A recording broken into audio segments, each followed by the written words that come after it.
So, in a way, you're right. Everything helps. There has been a pent-up demand, but let me just bring some salient features of our business because, as you know, that we are a membership business.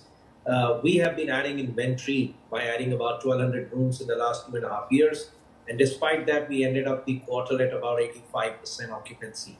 Now, that's quite a movement upwards, and the full year level also, we are tracking at 84% occupancy. So it's not just a blip or it's not just a pent-up demand.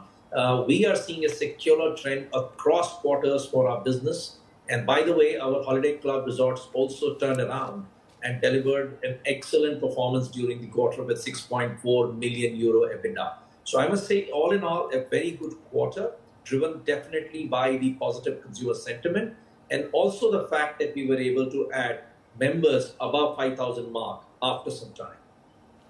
Exactly. Now, I was going to touch upon the fact that European operations actually turned into the green from the red that they had been in the quarters prior. But in that respect, are you concerned at all about, I suppose, the broader macroeconomic situation, if we're talking about Europe, for example, because how much of your revenue flow from those memberships is from, the domestic Indian market, or how much is it from international? Because, there's different prevailing conditions. In India, it's expected to remain relatively strong on the growth front, whereas, in Europe and in the United States, for example, there's this prospect that we are going to see some significant economic contraction, and what that would then mean for the travel plans and willingness to have these memberships.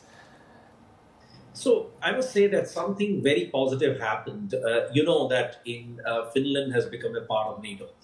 And I think in this quarter, Jan, Feb, March, which is typically a seasonally good quarter, Finland operations surprised themselves because we had a timeshare growth of about 57% on a YOY basis.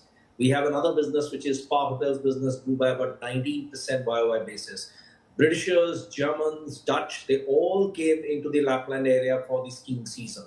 So despite the fact that there is a war going on, Russia-Ukraine war going on, the travel remained unabated in Finland, Sweden, and Spain, which is where our operations are. So we remain quite positive despite the macroeconomic situation. And mind you, during this quarter, the inflation remained high, and technically Finland is in recession. But the good part is that the Finnish love to buy timeshare, and they find that the timeshare price, because they buy weeks versus buying a full home, a second home, turns to be much cheaper compared to buying a second home. So they love to buy second home, and they find that right now they can't afford it. And the timeshare in Finland offers an opportunity for them to have a second home, maybe for just a week or two.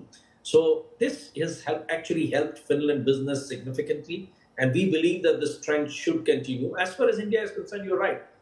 We do see good tailwinds. Leisure travel is booming. Airline fares are high, yet people are traveling. And we do see that and by the way, April, May, June quarter is looking very good in terms of occupancies as well in India.